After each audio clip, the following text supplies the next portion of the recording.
Good morning, ayan, welcome po sa Janet's Official Vlog. Ngayon po ay papasok na po ako sa office namin.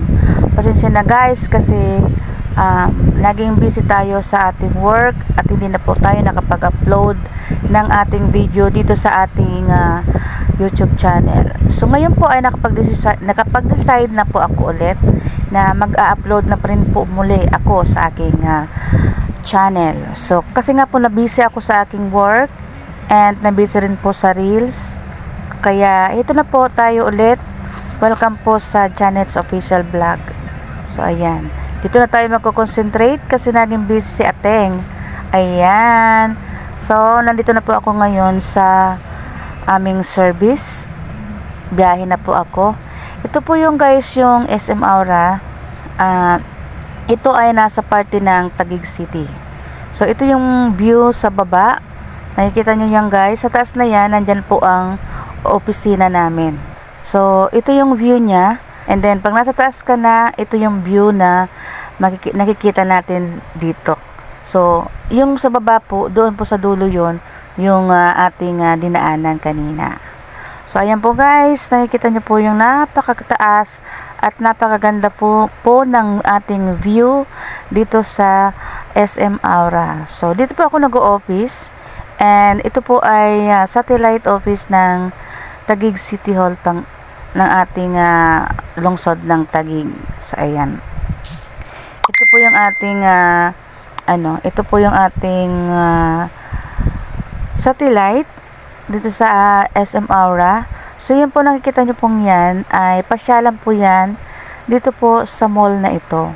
So bali po yan ay nasa 5th floor. Ayan, kung nakikita nyo po yan, napakaganda po dito mamasyal guys. Kaya kung may time kayo guys at kung alam nyo yung lugar, please mag-visit po kayo and then talagang sulit po yung inyong So ito yung namang tower na yan, yung namang tinatayo yan, Hotel 101 yan guys. Yan, bago lang yan pero hindi pa yan open.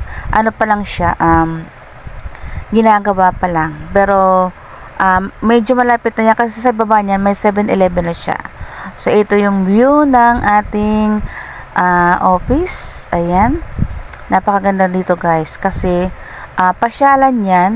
Aside from that, mayroon po yan may mga aso dyan guys. So, ayan, pwede nyo dalhin yung inyong mga alaga at pwede nyo rin po silang paglaruin sa ground na yan. Ayan, nakikita nyo yan guys. So, napakaganda po ng ating kinalalagyan. Ito po yung other side naman ng ating SM Aura. So, ayan, makita nyo po yan. Yan po ay part na ng Taguig. So, masabi ko na ang Taguig ay siyang pinakamalaking city sa ngayon dito sa ating National Capital Region. Alam nyo kung bakit? Kasi mayroon po tayong 38 barangays na ang kinalalagyan natin ay part lang po ito ng Taguig. So, nandito po tayo ngayon sa Port Bonifacio. Ito po ay dulo ng Taguig. So, ang dulo nito ay Guadalupe na. Ayan. So, ito napakaganda po ng view. Napakaganda po ng panahon sa ngayon kasi katapos lang po niya ng tag-ulan.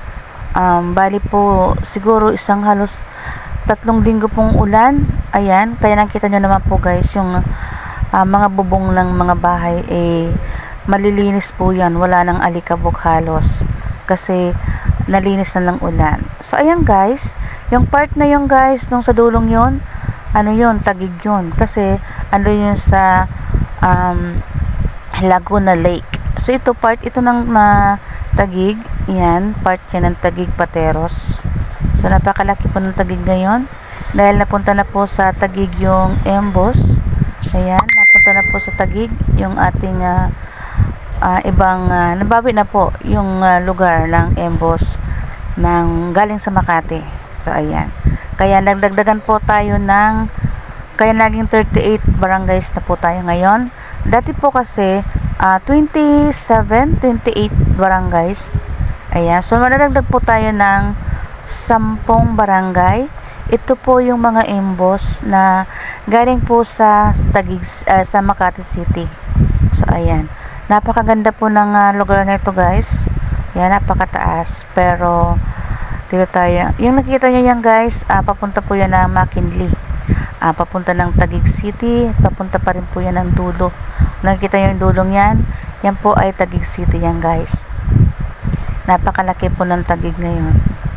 So nakakatuwa kasi overlooking siya. Makikita nyo yung ganda ng panahon at ng lugar, diba? Ayan. Yung ano yan, daanan na yan going to C5. Ito po yung C5. Ayan. Papunta po yan ng C5, McKinley, and C5 hanggang doon po yan sa dulo. So, dulo ng Taguig. Ang pinakadulo ng Taguig ay Bagong Bayan. Ito po ay dulo ng Taguig ay Bagong Bayan, and ang kasama po niyan ay, ang pinakadulo niyan ay Sukat. So, ayan, napakalaki ng Taguig, diba? Ayan, kita niyo yan. Yan ay ang Laguna Lake. Ayan, Laguna Lake. Kadugtong ng Laguna Lake yan. So, napakalawak po ng Taguig. Ayan, sana po nag-i-enjoy kayo sa ating pagde-describe ng ating city. So, marami po tayong mga buildings na magaganda at matatayog na rin. So, ayan, at lalo na po dito sa BGC guys, nandito yung mga magagandang mga building. Yan ay mga kabahayan lang guys. Ayan, nakikita niyo yung mga kabahayan lang yan. Yan ay bagong tayo na Hotel 101. So, hindi pa siya nag-ooperate. And sa baba niyan, meron siyang 7-Eleven. So, napaganda guys, diba? Kaya, pag pumunta kayo ng Taguig, huwag niyo kalimutan, bumisita sa BGC.